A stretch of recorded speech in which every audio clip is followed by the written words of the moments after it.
Imagine um negócio que não se importa se o mercado está subindo ou caindo. Na verdade, ele prefere quando o mercado está em pânico, incerto e volátil.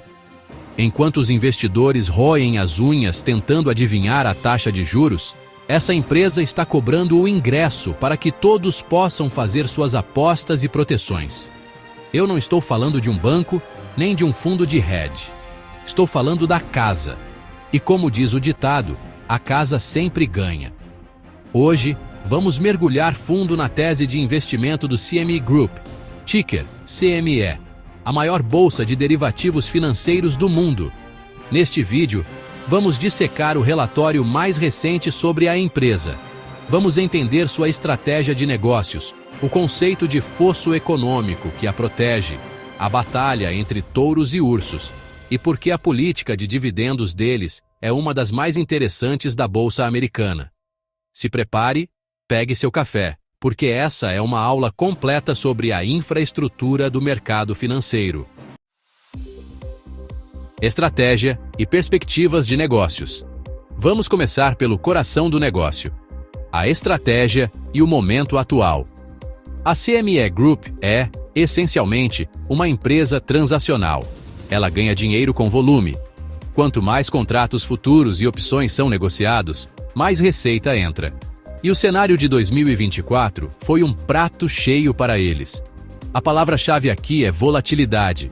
Até 2023, a CME tinha um problema. As taxas de juros estavam muito baixas e estáveis. Pense comigo, se você sabe que o juro vai ficar em zero, por que você gastaria dinheiro fazendo hedge, proteção ou especulando sobre a mudança da taxa? Não faz sentido, certo? Isso segurava a receita da CME, já que os contratos de juros são o carro-chefe da empresa. Mas o jogo virou. A complacência do mercado foi substituída pela incerteza. A dúvida sobre se os juros sobem, descem ou se mantêm, tirou o volume de negociação de um nível ciclicamente baixo para um nível ciclicamente alto. Isso acelerou o crescimento, porém, um alerta importante. Acreditamos que esse vento a favor extremo já passou.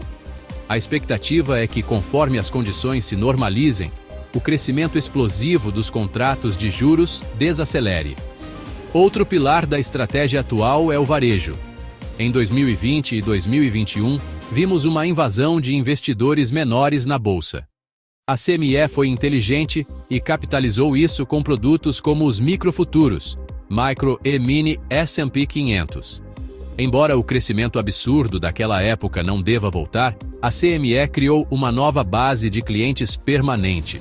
O pequeno investidor agora usa futuros, e isso é uma fonte de receita que veio para ficar. Resumo da estratégia. A CME domina contratos de commodities, energia e juros. Ela lucra com a necessidade secular de proteção. Ela lança novos produtos, como futuros de SOFR e Micro e Mini, para gerar crescimento incremental. Mas nem tudo são flores. Existe uma nova ameaça no horizonte, a FMX, uma nova bolsa que lançou futuros de taxas de juros em setembro de 2024. Vamos falar se isso é perigoso ou não mais à frente, mas já adianto, o volume inicial da FMX tem sido baixo. O fosso econômico. Agora entramos na parte mais importante para o investidor de longo prazo: a vantagem econômica. A CME tem uma classificação de vantagem competitiva robusta. Por quê? Basicamente, ela é o monopólio em várias áreas.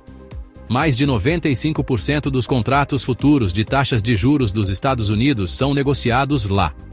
Ela tem licença exclusiva para futuros do S&P 500, Russell 2000 e Nasdaq. Ela domina o petróleo WTI. A grande força da CME reside no efeito de rede. No mercado de futuros, a liquidez atrai liquidez. Se você é um grande banco e quer fazer um hedge de bilhões de dólares, você precisa ir onde todos os outros estão, para garantir que conseguirá comprar ou vender sem distorcer o preço. Houve tentativas de derrubar a CME. A NYSE LIF e a ELX tentaram entrar no mercado de juros com taxas mais baratas. Sabe o que aconteceu? Fracassaram. Por quê? Porque o custo da transação, a taxa da bolsa, é irrelevante perto do custo implícito da liquidez. O TIC mínimo, a menor variação de preço de um contrato de tesouro, é de 15,62. A taxa da bolsa custa centavos, 30 a 70 cents. Se você vai para uma bolsa concorrente e paga uma taxa menor, mas a execução do preço é um TIC pior por falta de liquidez, você perdeu $15 para economizar 50 centavos. A conta não fecha. Isso dá à CME um poder de precificação absurdo. Eles mantêm margens operacionais em torno de 60%. Além disso, a estrutura da CME é verticalmente integrada. Ela é a bolsa e a Câmara de Compensação, Clearing House. Se você compra um contrato na CME, você não pode liquidá-lo em outra bolsa.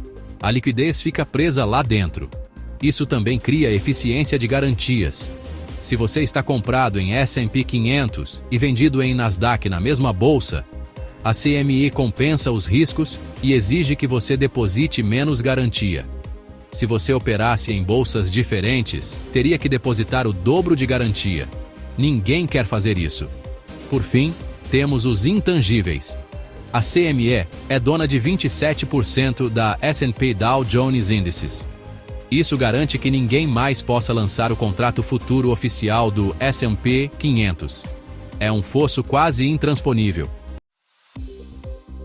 Solidez financeira e alocação de capital. Vamos falar de dinheiro no bolso. A CME é uma fortaleza financeira? A resposta curta é sim. No final de dezembro de 2024, os números eram: patrimônio líquido, 26,5 bilhões de dólares.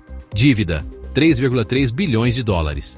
Caixa, quase 2,9 bilhões de dólares. Eles operam de forma conservadora, com meta de manter muito caixa disponível. Mas, e o risco?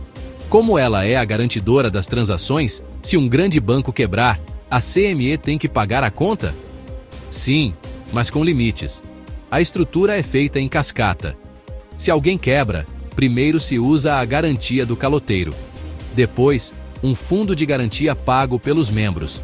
A CME só entra com seu próprio capital até um limite de 250 milhões de dólares. O fundo de garantia total tem cerca de 22 bilhões de dólares, dados de referência de 2020. Ou seja, o balanço da CME está muito bem protegido contra o risco de crédito sistêmico. Agora, o que interessa a muitos de vocês: dividendos. A CME tem uma classificação de alocação de capital exemplar. A política deles é única. Eles pagam um dividendo regular trimestral, previsível, e, uma vez por ano, pagam um dividendo especial variável. A ideia é: vamos devolver quase todo o fluxo de caixa livre para o acionista. Se o ano foi bom, muita volatilidade, o dividendo especial é gordo. Se o ano foi fraco, o especial diminui. Isso evita que a empresa se comprometa com pagamentos que não pode sustentar. Sobre aquisições, M&A. Eles compraram a Cebot e a NY Max lá atrás, 2007, 2008. Pagaram caro?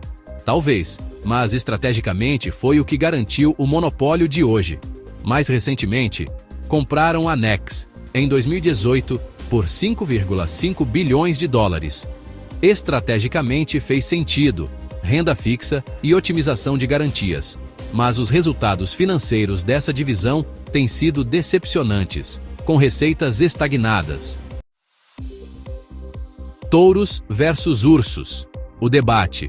Todo investimento tem dois lados. Vamos colocar os argumentos na mesa. O que dizem os touros, otimistas? 1. Diversificação. Se os juros caem, talvez as ações subam. Se as ações ficam estagnadas, talvez as commodities explodam. A CMI tem produtos para tudo: juros, ações, metais, moedas. A fraqueza de um é compensada pela força do outro. 2. Inovação. Eles provaram que sabem criar produtos novos, como os microfuturos e o software, que geram volume extra. 3. Amiga do caos. Em um mundo cada vez mais incerto geopoliticamente e economicamente, a volatilidade é garantida. E volatilidade é lucro para a CMI. O que dizem os ursos, pessimistas? 1. Modelo transacional.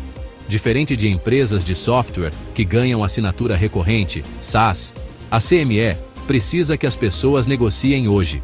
Se o mercado ficar calmo demais, a receita cai. 2.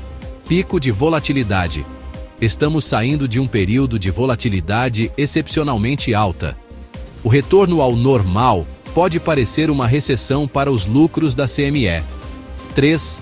Aquisição da Nex. A parte de renda fixa e câmbio à vista que compraram da Nex não está crescendo. Isso pode ser um peso morto ou sinal de má execução. Riscos e incertezas. Nenhum investimento é livre de risco. A classificação de incerteza da Morningstar para a CME é baixa, mas existem pontos de atenção. 1. Concorrência da FMX. Já mencionamos, mas vale reforçar. A FMX é a nova concorrente apoiada por grandes bancos. Embora o fosso da CME seja enorme, qualquer sucesso da FMX em roubar liquidez de futuros de juros seria uma má notícia. Por enquanto, a CME está segura pelos seus efeitos de rede. 2. Dependência de volume. Lembre-se, a CME não liga para a direção do mercado, mas sofre com a apatia do mercado. Baixa volatilidade é igual a baixo lucro. 3. Risco ESG, petróleo. A CME negocia contratos de energia e petróleo. Se no longuíssimo prazo, o mundo parar de usar petróleo por questões ambientais, essa parte da receita, cerca de 13% em 2024 combinada com gás, pode desaparecer. É um risco distante, mas existe. 4. Regulamentação. Por ser uma infraestrutura crítica do sistema financeiro, qualquer mudança regulatória nos Estados Unidos pode impactar margens ou exigir mais capital. Conclusão e veredito. Então, qual é o veredito sobre a CME Group? Estamos diante de uma empresa com um dos fossos econômicos mais largos do mundo.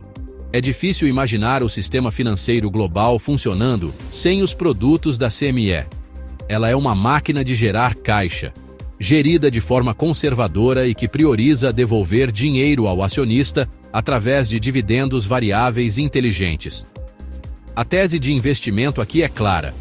Você está comprando a casa do cassino financeiro. Você se beneficia do medo e da ganância dos outros, protegido por barreiras de entrada quase intransponíveis. Os riscos principais são a normalização da volatilidade, o mercado ficar calmo, e, em menor grau, a nova concorrência da FMX.